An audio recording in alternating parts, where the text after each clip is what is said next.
नमस्कार दोस्तों, स्वागत है आपका हमारे चैनल पे। और आज हम देख रहे हैं first semester previous year paper. ठीक है, ये 2018 का पेपर है मैथमेटिक्स में। तो इसका 5 सवाल है इसमें, लेकिन इसमें जो फर्स्ट है वो है आपका ऑब्जेक्टिव टाइप, इसलिए उसको नहीं लिए हम। यहाँ पे जो 4 सवाल लिए हैं, टोटल इसमें 7 सवाल था, लेकिन हम 4 सवाल इसमें सेलेक्ट किए थे। तो देखते हैं, सबसे पहला सवाल आप भी ट्राई करो और हम भी सॉल्व करते हैं। ठीक है, तो सबसे पहले ये सवाल हम देखिए क्या है कि if first fourth and seven term of GP, ये जीपी का सवाल है। आपका इतना एक्स वाई जेड दिया हुआ है, तब आपको बोल रहा है कि Y square is equal to x Z निकालिए। सबसे पहले जीपी दिया हुआ है, तो जीपी का हम लेट करना होगा इसमें। लेट लेट जो फर्स्ट टर्म होता है जीपी का, let first term of GP, GP का फर्स्ट टर्म को हम लेट ए कर लिए। एंड जीपी इसलिए कॉमन रेशियो होता है इसमें, इसलिए कॉमन रेशियो इसका is R. First term GP का ए लेट किए और कॉमन रेशियो को आर लेट कर लिए। ठीक है, तब जो जनरल फॉर्म आता है जीपी का, जीपी का जो जनरल फॉर्म आएगा वो क्या होगा, वो होगा, अगर आपको आता है तो लिखिए, नहीं है तो देखिए यहाँ पे a into a r square into a r cube a r 4 a r 5 a are 6 dot dot dot dot चलते रहता है। ठीक है, ये होता है इसका जनरल फॉर्म। जिस तरह एपी का जनरल फॉर्म होता है, उसी तरह जीपी का general form A into a r square into a r cube into a r 4, इसको हम इस तरह से लिखते हैं। ठीक है, जनरल फॉर्म ऑफ जीपी। अब जो है, इतना करने के बाद अब हम अकॉर्डिंग टू क्वेश्चन चलेंगे। अकॉर्डिंग टू क्वेश्चन उसमें क्या है कि फर्स्ट टर्म जो है आपका फर्स्ट टर्म जो है वो है X. According to question first term X है, इसका मतलब फर्स्ट टर्म कहने का मतलब हो गया कि ए आपका फर्स्ट टर्म तो यही है, ए आपका एक्स है, ए एक्स है, इसको इक्वेशन नंबर 1 बोलेंगे। ठीक है, a equal to x, equation number 1। अब जो है और दिया हुआ है आपको एंड जो फोर्थ टर्म है, फोर्थ टर्म आपको दिया हुआ है वाई, फोर्थ टर्म को वाई दिया हुआ है। तो फोर्थ टर्म जो है यहाँ से देखेंगे फोर्थ टर्म क्या है हमारा, ये first term, second term, third term, fourth term. Fourth term क्या है, A R cube, fourth term is equal to Y, इसको भी इक्वेशन नंबर 2 बोलेंगे। ठीक है, इतना देखने के बाद अब हम देखते हैं तीसरा चीज़ है क्या है कि ये है आपका सेवेंथ टर्म। सेवेंथ टर्म दिया हुआ है जेड। सेवेंथ टर्म अगर जेड दिया हुआ है, इसका मतलब सेवेंथ टर्म अगर गिने यहाँ से 1 2 3 4 5 6 7, तो सातवां टर्म ये आएगा आपका A are 6 equal to Z. तो ये आपका सेवेंथ टर्म हो गया, इक्वेशन नंबर 3। 3 इक्वेशन हम लोग रिलेट कर लिए। ठीक है, अब जो है इतना करने के बाद, इतना तो सवाल में पहले से ही दिया हुआ था। ठीक है, अब हमें क्या करना है कि हमें अब क्वेश्चन देखना है कि क्या प्रूफ करना है। इसमें बोल रहा है कि so that y is equal to x z, हमें y square is equal to x z दिखाना है। इसका मतलब ये है आपका एक्स और ये है आपका जेड। एक्स और जेड को हमें मल्टीप्लाई में लाना है। क्वेश्चन को देख के समझ गए हम लोग, इसको मल्टीप्लाई करना है। तो हम लोग क्या करेंगे, लिखते हैं फ्रॉम इक्वेशन 1 एंड 3। ठीक है, मतलब इसका मतलब हम लोग मल्टीप्लाई कर रहे हैं इक्वेशन 1 और 3 को, फ्रॉम इक्वेशन 1 एंड 3। अगर मल्टीप्लाई करेंगे तो क्या हो जाएगा, ये मल्टीप्लाई करेंगे तो x इंटू जेड लिखेंगे इधर, equal to x into z लिखें, इक्वल टू। तो अगर इधर मल्टीप्लाई होता है, अगर लेफ्ट राइट हैंड साइड अगर मल्टीप्लाई हो रहा है तो लेफ्ट हैंड साइड में मल्टीप्लाई होगा। इसका मतलब a square r to the power 6 इतना आ जाएगा। ठीक है, इतना आ जाएगा, इतना आपको पता होगा। अब यहाँ देखते हैं एक्स जेड, तो ठीक है, चलो लिखते हैं एक्स जेड, एक तरफ तो आ चुका है। अब इसको a r 3 to the power whole square लिख सकते हैं। इसको देखो, a square into r to the power 6, इसको हम लिख सकते हैं ए आर क्यूब का होल स्क्वायर। क्यों लिखे हैं ऐसा, क्योंकि y equal to a r cube है और यहाँ पे हमें लाना है वाई स्क्वायर। ठीक है, तो यहाँ से आ जाएगा X Z is equal to, इसका जगह पर वाई स्क्वायर लिखेंगे। तो कहाँ से किए ये हम, फ्रॉम इक्वेशन नंबर 2 से। ठीक है, तो यहाँ से हमारा प्रूफ हो गया, प्रूफ कर दिए हम। ठीक है, X Z is equal to Y square. तो ये था आपका जीपी का सवाल, ठीक है। फर्स्ट नंबर सवाल हम लिए थे इसमें। तो देखा आपने किस तरह से सॉल्व हो गया। सबसे पहले क्या किए हम लोग, जीपी का फर्स्ट टर्म लेट किए हैं, कॉमन रेशियो लेट किए हैं, और उसके बाद जीपी का जनरल टर्म लिखे ताकि कोई दिक्कत नहीं हो हमें। ये सब जब first term, fourth term, seventh term दिया हुआ था तो उसको लिखने में दिक्कत ना हो, इसलिए इसे जनरल टर्म लिख लिए पहले। उसके बाद इक्वेशन को अकॉर्डिंग टू क्वेश्चन चलिए, मतलब कि इस तरह से हमें प्रूफ करना है, ठीक है। तो देखें कि फर्स्ट और थर्ड को मल्टीप्लाई करना होगा, उसके बाद मल्टीप्लाई करने के बाद फिर जो है हम लोगों ने क्वेश्चन को सॉल्व कर लिया, ठीक है। तो अब ये था आपका पहला सवाल। इसके चलते सेकंड सवाल पे, ठीक है। 2018 का पेपर है ये। तो अब देख रहे हैं हम दूसरा सवाल, ठीक है इसका। तो इसको सॉल्व करते हैं हम लोग। अब ये सवाल जो है क्लास 10th में भी हम लोग किए थे। ये एपी का सवाल है, ठीक है। सम वाला सवाल है, जो nth टर्म का सम आता है एपी में, कुछ वैल्यू दिया हुआ था उसको हम लोग सीरीज़ फाइंड आउट करते हैं। तो इसको भी सॉल्व कर लेते हैं सबसे पहले, ठीक है। आप भी सॉल्व कर लो। तो एपी है सबसे पहले, sum of nth term of an AP. सबसे पहले हम लेट कर लेंगे, क्या लेट कर लेंगे कि एपी का फर्स्ट टर्म, एपी का फर्स्ट टर्म को ए लेट कर लिए। इसमें होता है कॉमन डिफरेंस सी डी, इसको हम लेट कर लेते हैं डी, ठीक है। कॉमन डिफरेंस को लेट कर लिया डी। अब जो है आपका देन एपी का जनरल फॉर्म क्या होता है, एपी का जनरल फॉर्म लिख देते हैं ए प्लस डी, ए प्लस 2d, ए प्लस 3d, इसी तरह से होता है। nth टर्म तक चला जाता है ये, ठीक है।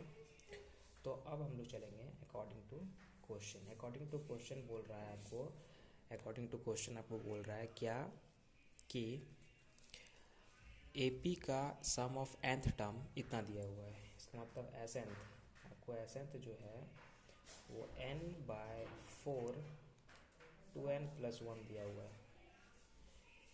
अकॉर्डिंग टू क्वेश्चन है, मतलब क्वेश्चन में दिया गया था कि sum of nth term of an AP is इतना, ठीक है। आपको इतना दिया गया है nth टर्म। तो इसको पता है कैसे निकाल देते हैं हम लोग, पुट करके। पुट n = 1, तो S1 का वैल्यू यानी 1 पुट करना है n की प्लेस पर, ठीक है। तो 2 × 1+1, तो ये कितना आएगा, आएगा आपका 3/4 पहला, यानी ए आ गया आपका। S1 को ही हम लोग कहते हैं फर्स्ट टर्म। ये भी आपने देखा होगा कि S1 आपका जो है ये फर्स्ट टर्म है। S1 जो है आपका ये फर्स्ट टर्म है। अब जो है फिर हम लोग, आपको तो ये पता होगा कि S1 को ही हम फर्स्ट टर्म कहते हैं, यानी फर्स्ट टर्म मिल गया 3/4। अब हमें कॉमन डिफरेंस निकालना, तब सीरीज निकलेगा। तो इस पर हम पुट करेंगे, पुट n = 2, इसका मतलब S2। तो S2 मतलब n के प्लेस पे 2 पुट करना है, तो 2 × 2+1। तो ये सॉल्व करेंगे, कितना आएगा, 4 × 1 5 और इधर 2, यानी कितना आ गया ये 5/2। ये आपका S2 आ गया, ठीक है। 5/2 आपका S2 आ गया। ये कट गया और ये जोड़ के हम लिख दिया डायरेक्ट यहाँ पे, ठीक है। तो ये आपका 5/2 S2 हो गया। तो यहाँ से हम लोग A2 निकाल सकते हैं। A2 का फॉर्मूला था S2 - S1, इसका मतलब 5/2 - 3/4। तो कितना हो जाएगा, नीचे LCM 4, ऊपर 10 माइनस यहाँ पर 3, यानी 7/4। क्या आ गया ये A2 हो गया आपका 7/4, ठीक है। 7/4 आपका A2 आया। A2 का फॉर्मूला होता था S2 - S1, 5/2 - 3/4, LCM 4 आ गया, इधर 10 - 3 7/4, ठीक है। अब और आगे बढ़ते हैं इससे हम लोग, इससे और आगे बढ़ेंगे तो इसका मतलब हम लोग यहाँ पे हमारा कॉमन डिफरेंस निकालना पड़ेगा। D = क्या होता है, A2 - A1, यानी 7/4 और -3/4। A1 तो हमारे पास है यहाँ पे, ये A2 है, तो इसको करेंगे कितना आएगा, 4/4, काटेंगे तो 1 आएगा, ठीक है। D आपका 1 आ गया, A आपका 3/4 है, तो आप AP का सीरीज लिख सकते हो। हैंस AP जो होगा आपका, AP क्या होगा, AP है आपका 3/4 फर्स्ट टर्म, इसमें एक जोड़ देंगे। 3/4 में अगर हम एक जोड़ देते हैं तो हो जाता है 7/4, और इसमें भी एक जोड़ देंगे तो कितना हो जाएगा, 7/4 में अगर एक जोड़ते थे 11/4, इसमें भी एक और जोड़ देते हैं 11/4 में, यहाँ देखिए 11/4 में एक और जोड़ देते हैं तो हो जाएगा ये 15/4, ठीक है। इस तरह से आपका AP चलेगा nth टर्म तक। तो ये आपका सीरीज़ फाइंड आउट करने बोला था, तो सीरीज़ फाइंड आउट हो गया, 3/4 7/4 11/4 15/4, ठीक है। तो इस तरह से सीरीज हम लोग बना लिए। सेकंड क्वेश्चन भी कंप्लीटेड। अब थर्ड क्वेश्चन में चलेंगे हम लोग, ठीक है। ये तो 10th का ही सवाल था, ठीक है। इसमें से बोला था कि आपको एक एपी दिए हैं और उस एपी में आपको निकालना है, ठीक है। अब ये है आपका पार्शियल फ्रैक्शन, ठीक है। आपने पार्शियल फ्रैक्शन भी किया है तो आप इसे कर सकते हो, तो आप भी सॉल्व करो और हम भी करते हैं यहाँ पे, ठीक है। तो क्या करना है, इसका पार्शियल फ्रैक्शन करना है, तो यानी x+1 आपको दिया गया है, नीचे है x² - 5x + 6। पार्शियल फ्रैक्शन में सबसे पहले क्या होता है कि इसको हमें बांटना। ये प्रॉपर फ्रैक्शन एक है क्योंकि नीचे का पावर ज़्यादा है, ऊपर का पावर कम है, ये आपको जानते होंगे। और इसको हमें आप मिडिल टर्म फैक्टराइजेशन कर देना है। इसका मिडिल टर्म फैक्टराइजेशन अगर करेंगे तो कितना आएगा, x+1, और इसका नीचे वाला करेंगे तो ये x को 5 अगर लाना है तो 3 और 2 में तोड़ देते हैं, x² - 3x - 2x + 6 हो जाएगा, ठीक है। तो इसको अगर हम लोग करेंगे x+1 और नीचे x - 3 और एक आएगा x - 2, ये दोनों आएगा, ठीक है। तो अब हम यहाँ से शुरू करते हैं, क्या है, x+1 और x - 2 और x - 3, ये दो है।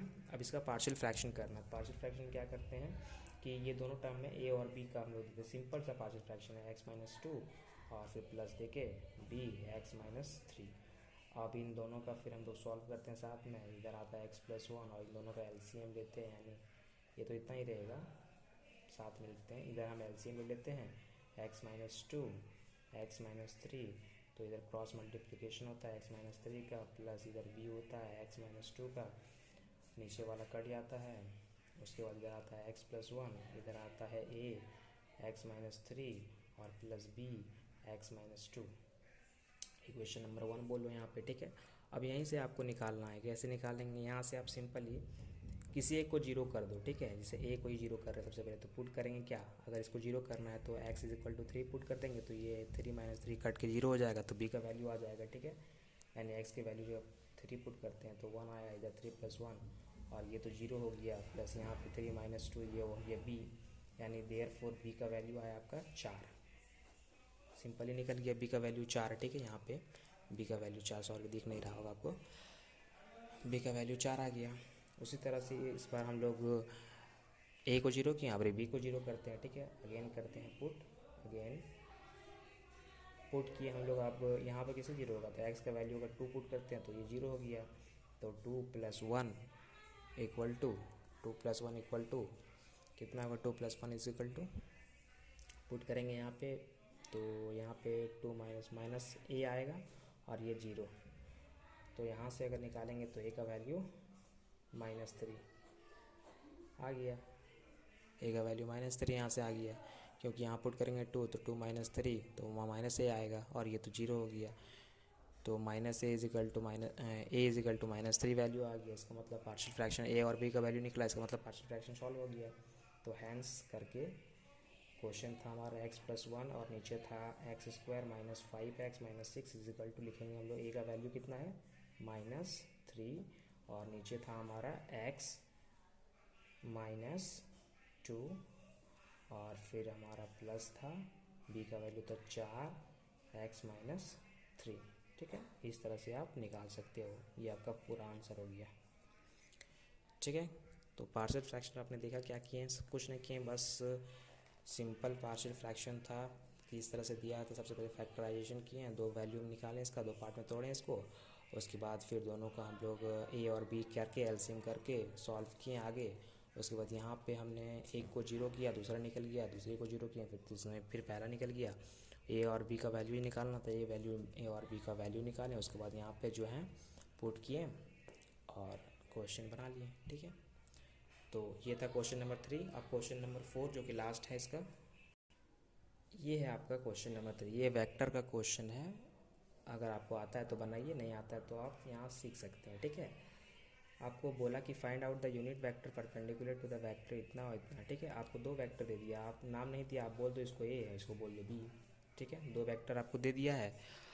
अब आपको बोल रहा है कि आप एक ऐसा परपेंडिकुलर यूनिट वेक्टर बताओ। यूनिट वेक्टर निकालने आपको कहा जा रहा है। यहाँ पे 2 वेक्टर दिया है और इसका यूनिट वेक्टर का फॉर्मूला होता है यूनिट वेक्टर का फॉर्मूला होता है n cap a cross b, मतलब a वेक्टर b वेक्टर का क्रॉस और नीचे ए वेक्टर और बी क्रॉस वेक्टर का मॉड। ठीक है, ये होता है आपका फॉर्मूला। एन कैप यानी हो गया ये आपका यूनिट वेक्टर, ये आपका यूनिट वेक्टर हो गया। इसका फार्मूला होता है जो आपको दोनों वेक्टर दिया है, ए वेक्टर बी वेक्टर का क्रॉस प्रोडक्ट निकालना है और इसको डिवाइड करना है ए वेक्टर और बी वेक्टर के क्रॉस प्रोडक्ट के मॉड से।